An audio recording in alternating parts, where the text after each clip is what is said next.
تین دشمن ہم تو سب کو چھوڑ کر آ گئے، گھر والوں کو گھر پہ چھوڑ دیا، عزیز و اقارب رشتہ داروں کو چھوڑ دیا، اپنا کام کاروبار بھی چھوڑا ہے، لیکن تین دشمن ہمارے ساتھ آئے ہیں۔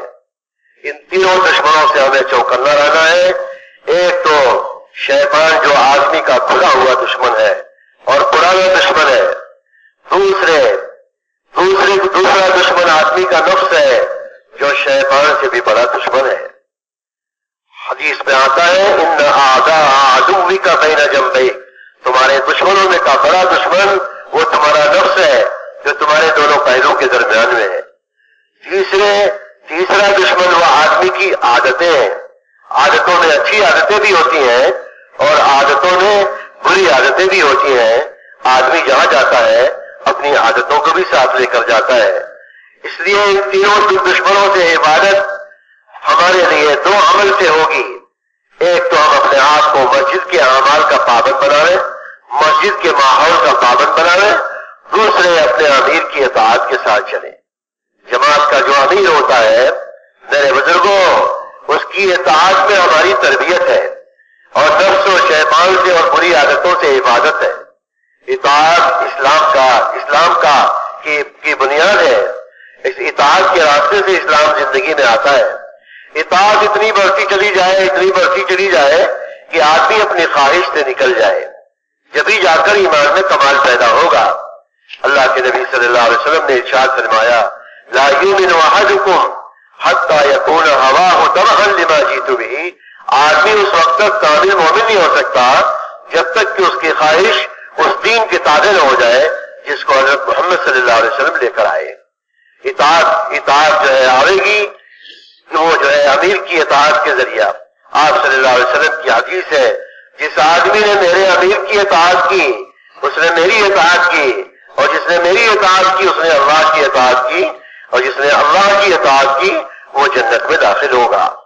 امیر چاہے عمر میں چھوٹا ہو، امیر چاہے ہم سے عمر میں چھوٹا ہو، امیر چاہے حبشی غلام ہو، امیر چاہے اس کا سر کشمش کے برابر چھوٹا ہو، ہم جو ہے ہر حال میں اس کی اطاعت کے ساتھ چلیں گے۔ اور اطاعت کی حد بتا دی گئی کہ جب تک وہ ہمیں اللہ اور اس کے رسول کی اطاعت پر چلاتا رہے ہم چلتے رہیں۔ اگر کہیں خالق کی نافرمانی آ گئی تو ہم وہاں امیر کی اطاعت سے رک جائیں گے، اس لیے کہ یہاں حد آ گئی، خالق کی نافرمانی آ رہی ہے تو وہاں ہم رک جائیں گے۔ مخلوق کی اطاعت وہاں تک کی جائے گی جہاں تک خالق کی نافرمانی نہ ہو۔ شاگرد استاد کی اطاعت، اولاد والدین کی اطاعت، جماعت اپنے امیر کی اطاعت، محکوم اپنے حاکم کی اطاعت وہاں تک کی جائے گی جہاں تک خالق کائنات اللہ جل جلالہ و عم نوالہ کی نافرمانی نہ ہو۔ اطاعت کی حد بتلا دی گئی۔ میرے بزرگوں، اس طرح سے ہم اپنے آپ کو پابند کریں۔ اللہ کے راستے میں نکلنے کے زمانے میں ہم اپنے آپ کو اپنی نظر کے اعتبار سے بھی پابند کریں۔ نظر شیطان کے تیروں میں سے ایک بہت زہریلا تیر ہے۔ اپنی نظر کی حفاظت نامحرم سے، نظر کی حفاظت اور جو ہے تصویروں سے بھی وہی نقصان ہوتا ہے۔ ایک نظر تو معاف ہے، دوسری نظر ہمارے دل کو گندا کرے گی، ہمارے اندر وسوسہ ڈالے گی۔ اس لیے اپنی نظر کی حفاظت بھی اس سفر میں خوب کرنی ہے، اور اس کا تو عہد کرنا ہے کہ ہمیں اس سفر میں اطاعت و فرمانبرداری میں اس طرح سے چلنا ہے کہ ہر کام میں سنت طریقہ، ہر کام میں سنت طریقہ، ہر کام میں سنت طریقہ۔ روایت میں آتا ہے جو آدمی سنتوں کا اہتمام کرتا ہے اللہ تعالیٰ اس کا چار طریقے سے اکرام فرماتے ہیں۔ نیک لوگوں کے دل میں اس کی محبت ڈالیں گے، اور برے لوگوں، فاسق فاجر لوگوں کے دل میں اس کی جو ہے اس کا روپ ڈال دیں گے۔ اور میرے بزرگوں، اللہ تعالیٰ جو ہے ہمیں جو ہے ہمارے رزق میں وسعت دیں گے اور دین میں پختگی عطا فرمائیں گے۔ سنت طریقے پر اہتمام کرنے کی وجہ سے یہ بنیادی چیزیں ہیں۔ اللہ کے راستے میں نکلنے کے زمانے میں ان بنیادی چیزوں پر دھیان دیں گے تو میرے بزرگوں اندر میں وہ مایا بنے گی، اللہ اکبر، کہ وہ زندگی اجاگر ہوگی کہ اللہ راضی ہو جائے گا، اللہ تعالیٰ خوش ہو جائے گا۔ میرے بزرگوں، اللہ کے رسول सल्लल्लाहु अलैहि वसल्लम राजी हो जाएगी। इसलिए मेरे बुजुर्गों, हमें इन बुनियादी चीजों पर एहतिमाम से अमल करते हुए अल्लाह के रास्ते में चलना है।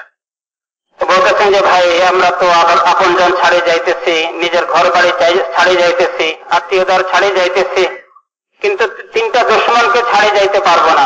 তিনটা দুশমন আমাদের সাথে চলতে থাকবে, আমাদের সাথে যাবে। তার মধ্যে একটা দুশমন হয়েছে শয়তান। শয়তান মানুষের চির দুশমন। দ্বিতীয় দুশমন হয়েছে মানুষের নফস এবং মন।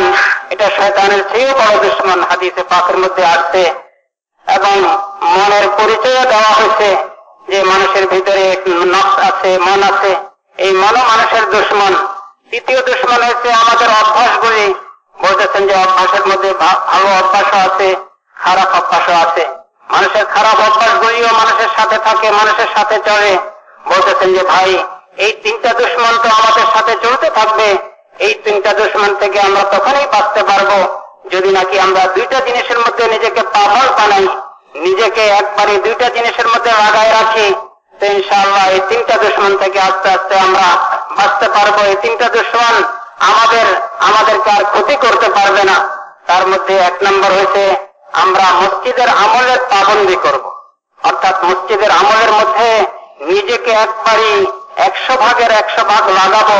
মসজিদের আমলের যত বেশি পাবন্দি করব, অত বেশি এই তিনটা দুশমন আমাদের ক্ষতি করতে পারবে না। দ্বিতীয় হয়েছে যত বেশি আমরা আমিরের ইতাআত করব, আমিরের ইতাআত করব, আমিরকে মানি চলবো। তিনি বলতেছেন যে ভাই, আমিরকে যত বেশি মানি চলা যাবে অত বেশি আমাদের তরবিয়ত হবে। আমাদের মধ্যে যত বেশি ইতাআত আসবে তত বেশি দ্বীনের উপরে চলা, আল্লাহ এবং আল্লাহর রাসূলকে মানা আমাদের জন্য সহজ হবে। তিনি বলতেছেন যে ভাই, ইতাআত হচ্ছে ইসলামের আসল ভিত্তি, ইতাআতই ইসলাম। এজন্য যত বেশি আমাদের মধ্যে ইতাআত আসবে অত বেশি আমাদের তরবিয়ত হবে এবং আমাদের খায়েশাত, আমাদের মনচাহি জিন্দেগি অধীনে, ইসলামের অধীনে হয়ে যাবে। হাদিসে পাকের মধ্যে এটা আসছে, তোমরা এবং পরিপূর্ণ ঈমান বলা আমরা হইতে পারবো।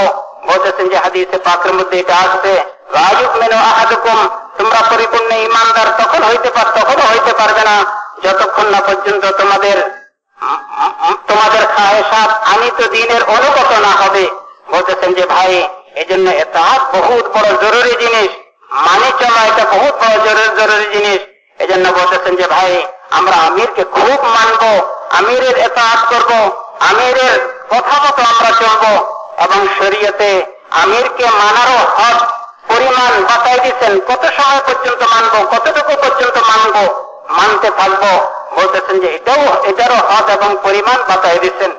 ওই সময় পর্যন্ত আমরা মানতে থাকবো যতক্ষণ পর্যন্ত শরীয়তের গণ্ডির ভিতরে থাকে। আর যখন শরীয়তের গণ্ডির বাহিরে যায়, আল্লাহ পাকের খালেকের নাফরমানির দিকে চলে যায়, সেখানে আর মানার গুঞ্জাইশ এবং আর সুযোগ নাই। বলতেছেন যে ভাই, একজন ছাত্র ওস্তাদকে মানবে, এটারও পরিমাণ দিয়ে দিচ্ছেন। একজন সন্তান একজন সন্তান মা বাপকে মানবে, এটারও পরিমাণ দিয়ে দিচ্ছেন, যতক্ষণ পর্যন্ত খালেকের নাফরমানি না হয়। এজন্য বলতেছেন যে ভাই, আমরা আল্লাহর রাস্তায় চলতে চলতে যত বেশি ইতাআতের সাথে চলতে থাকবো, মসজিদের আমাদের পাবন্দির সাথে চলতে থাকবো, অত বেশি আমাদের তরবিয়ত হবে, অত বেশি এই দুই তিনটা দুশমন আমাদের ক্ষতি করতে আর পারবে না। এজন্য বলতেছেন যে খুব ইতাআতের সাথে চলা, আমিরের ইতাআতের সাথে চলা। হাদিসে পাকের মধ্যে আসছে, হুজুর আকরাম সাল্লাল্লাহু আলাইহি ওয়াসাল্লাম ইরশাদ ফরমান যে আমার আমিরকে মানবো সে আমাকে মানা হলো, আর যে আমাকে মানবে সে আল্লাহকে মানা হলো, আর যে আল্লাহকে মানবে সে জান্নাতে যাবে। এজন্য খুব মানে চলা। দ্বিতীয় হইতে বলতেছেন যে ভাই, আমরা আল্লাহর রাস্তায় চলতে চলতে আমাদের নজরকে খুব হেফাজত করা। নজরের হেফাজত এটাও বড় জরুরি, যাতে আমাদের নজরের দ্বারা, আমাদের দেখার দ্বারা, আমাদের চোখের ব্যবহার যাতে শরীয়ত অনুযায়ী হয়ে যায়। বলতেছেন যে কোন গায়রে মাহরামের দিকে আমাদের নজর না পড়ে, এমনকি কোন পটুর দিকেও আমাদের নজর না পড়ে। প্রথম তো অনিচ্ছায় যেই নজর হবে, এই নজর তো শরীয়তে, এই নজর তো আল্লাহ পাক মাফ করে দিবেন। এরপরে দ্বিতীয় নজর হোক অথবা ওই নজরকে দীর্ঘস্থায়ী করা হোক, এটার দ্বারা বলতেছেন যে ভাই আমাদের ক্ষতি হবে। এই জন্য নজরের খুব হেফাজত করা, নজরের খুব পাবন্দি করা এবং নজরকে বলতেছেন যে ভাই মুশকের মাধ্যমে নিজের আয়ত্তে আনার চেষ্টা করা। দ্বিতীয় হয়েছে আমরা চলতে চলতে সুন্নতের খুব পাবন্দি করব। হুজুর আকরাম সাল্লাল্লাহু আলাইহি ওয়াসাল্লামের সুন্নতের প্রত্যেকটা আমলের মধ্যে সুন্নতের পাবন্দি করব। সুন্নত মতো প্রত্যেকটা আমলকে পুরা করার জন্য আমরা মশক করব, চেষ্টা করব যাতে প্রত্যেকটা আমল সুন্নত অনুযায়ী পুরা করতে পারি।